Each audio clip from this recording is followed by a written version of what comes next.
नमस्कार मित्रों, मैं ओम क्लासेस मेरठ से सामर्थ सिंह आप लोगों के समक्ष विजयनगर साम्राज्य को लेकर उपस्थित हूँ। इस वीडियो में हम विजयनगर साम्राज्य के बारे में पढ़ेंगे और इस बात की मैं गारंटी देता हूँ कि इस मेरे पढ़ाए हुए विजयनगर साम्राज्य में से जितने भी आपके किसी भी कंपटीशन में आए, वो चाहे PCS हो या फिर TGT, PGT या कोई अन्य एग्ज़ाम्स जिसमें इतिहास से संबंधित प्रश्न आते हैं, इससे अलग 99.9% कोई प्रश्न अलग नहीं आने का। तो शुरू करते हैं। आज हम विजयनगर साम्राज्य के बारे में हम बात करें तो इस साम्राज्य की स्थापना हरिहर और बुक्का नामक दो भाइयों ने की थी। और सबसे पहला जो वंश था वो था संगम वंश संस्थापक आप देख रहे हैं हरिहर और बुक्का। इनकी जो प्रारंभिक राजधानी थी वो अनैगुंडी थी। फिर 7 वर्ष बाद इन्होंने अपनी राजधानी परिवर्तित कर विजयनगर बना ली। अगर हम हरिहर और बुक्का के बारे में जानें कि इनका प्रारंभिक इतिहास क्या रहा है, तो ये दोनों भाई पहले मोहम्मद बिन तुगलक के यहाँ सामंत थे। विद्यारण्य और सायण के प्रभाव में आकर इन्होंने उन्हें वैदिक धर्म स्वीकार किया था। अब ये कहानी क्या है? ये कहानी इस प्रकार है कि ये जो दोनों भाई थे, इनको मोहम्मद बिन तुगलक ने कामपिल्ले से पकड़ा था और इन्हें इस्लाम धर्म स्वीकार करने के लिए बाध्य किया। बाद में ये दोनों भाई विद्यारण्य और सायण के प्रभाव में आकर वैदिक धर्म में दीक्षित हो गए। विद्यारण्य और सायण कौन थे? तो अगर हम विद्यारण्य और सायण के बारे में बात करें तो ये दोनों श्रृंगेरी के संत थे और इन्होंने वेदों पर टीका लिखी। सबसे महत्वपूर्ण बात ये है जो विद्यारण्य और सायण के बारे में है, एक तो इन्होंने इन दोनों भाइयों को वैदिक धर्म में पुनः अंगीकार किया। दूसरा, ऐसा मतलब उस समय बहुत ही कम घटनाएं होती थीं, बहुत ही रेयर केसेस थे कि किसी को हम पुनः अपने वैदिक धर्म में ले लेते थे। बहुत ही कम घटनाएं हैं। हाँ, ऐसी घटनाएं बहुत सी हैं कि जो हिंदू थे वो मुस्लिम धर्म स्वीकार कर लेते थे किसी न किसी कारण से, परंतु क्योंकि ये जो विद्यारण्य और सायण हैं, इन्होंने वेदों का अध्ययन किया और टीका भी लिखी, तो इतना तो क्लियर ही है, स्पष्ट है कि इनमें तार्किक क्षमता जरूर होगी। और इन्होंने हरिहर और बुक्का को वैदिक धर्म में दीक्षित किया। ये मैंने पहले ही बता दिया है कि हरिहर और बुक्का को मोहम्मद बिन तुगलक ने कामपिल्ले से पकड़ा था तथा दोनों भाइयों को इस्लाम धर्म में परिवर्तित किया।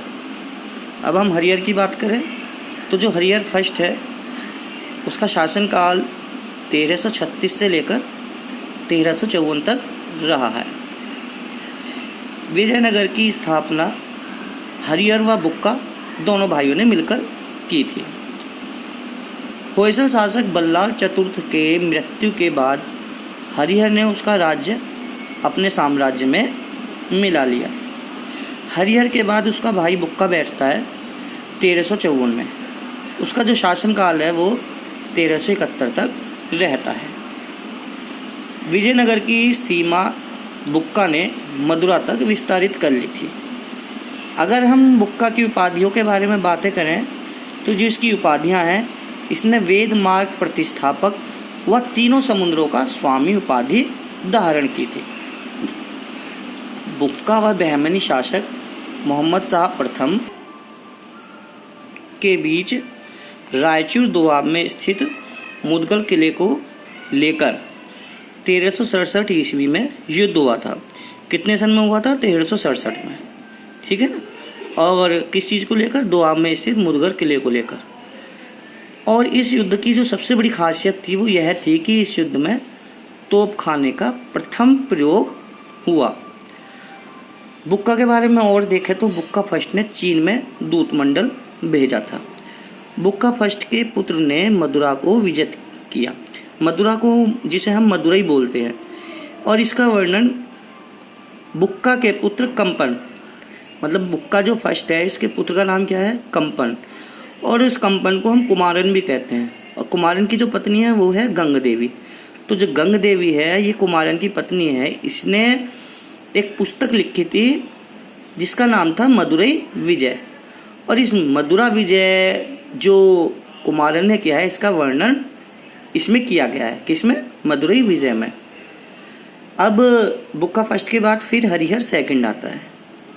जो हरिहर सेकंड है जो इसका शासनकाल रहा है वो रहा है 1379 से लेकर 1404 तक।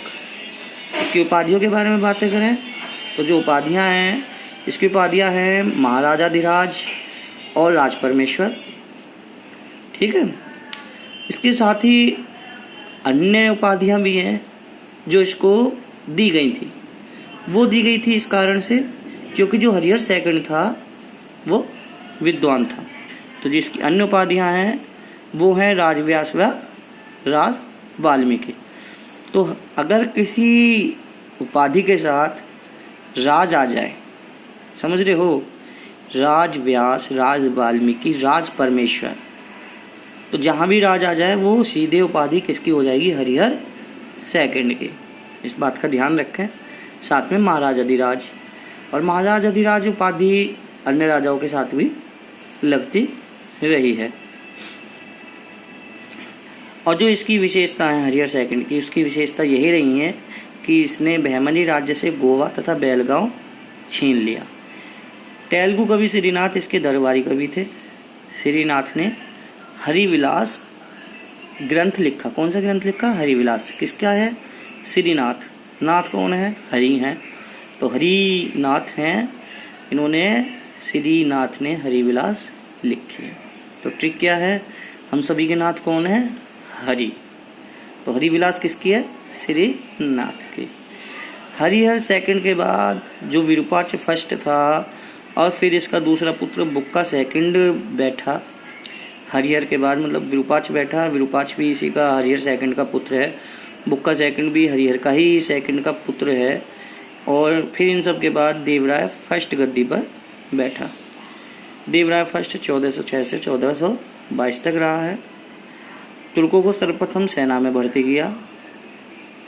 देवराय फर्स्ट जो था इसके समय की सबसे महत्वपूर्ण घटना ये है कि सोनार के बेटी के युद्ध में बहमनी शासक फिरोज शाह से है पराजित हुआ। फिरोज शाह ने इससे बाकापुरम क्षेत्र हथिया लिया। शायद जो तुर्क थे, तुर्कों ने साथ नहीं दिया, इस कारण से जो देवराय फर्स्ट ऐसा माना जाता है कि हार गया।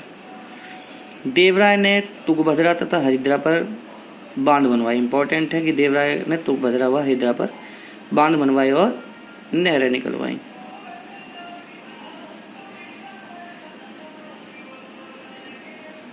और जो ये भी बड़ा महत्वपूर्ण है कि इटली यात्री निकोलो कोंटी 1420 में विजयनगर आया था। जो इटली यात्री है निकोलो कोंटी देवराय फर्स्ट के समय में आया। अब हम याद कैसे करें कि निकोलो कोंटी किसके समय में आया, तो देवर आया फर्स्ट डिवीज़न से। पास हुआ देवर आया फर्स्ट, तो उसे कहाँ भेजा, इटली।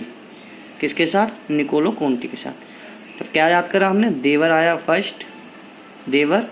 फर्स्ट कहाँ गया, इटली कोंटी। ठीक है ना, देवर आया फर्स्ट, इटली कोंटी भेजा। और 1420 में विजयनगर आया था कौन, निकोलो कोंटी। ये इंपॉर्टेंट है, इस चीज़ को ध्यान रखें। अब हम देवराय सेकंड की बात करते हैं।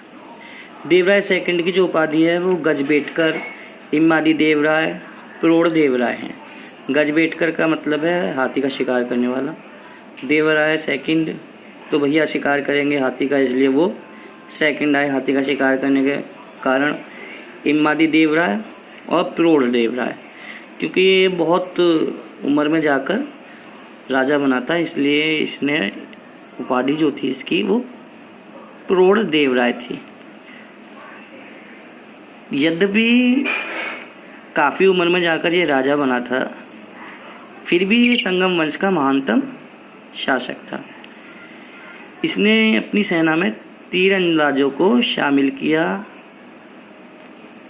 और सबसे बड़ी बात यह है, जो तीरंदाज थे ये अरब के थे, तुर्की थे। इसने भी तुर्कियों को अपनी सेना में शामिल किया था और अपने भाई की गलतियों से सबक लेते हुए जो इसने एक चीज़ अपनाई थी वो ये थी कि अपने साथ कुरान की प्रतिलिपि रखता था और जब भी गद्दी पर या सिंहासन पर बैठता था उस कुरान की प्रतिलिपि को लेकर बैठता। इस कारण उन तीरंदाजों में इसके प्रति आस्था बनी रही और उन्होंने देवराय सेकंड का साथ दिया और इसी कारण वो बहमनी शासक फिरोज शाह को पराजित करने में समर्थ रहा।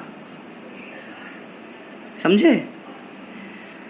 सिंहासन पर बैठते समय कुरान की प्रतिलिपि साथ रखता था जिससे कि इसकी सेना में भर्ती मुसलमानों की आस्था इसमें बनी रहे। इसके समय खुरासान फारस के शासक के प्रतिनिधि के तौर पर अब्दुल रज्जाक विजयनगर आया। इम्पोर्टेंट है कि अब्दुल रज्जाक किसके समय में आया? देवराय सेकंड। देवराय कौन? देवराय सेकंड। तो कौन आए? अब्दुल रज्जाक विजयनगर आया। देवराय सेकंड ने, ये इम्पोर्टेंट है, ब्रह्मसूत्र व सूक्ति नीति पर टीका लिखी।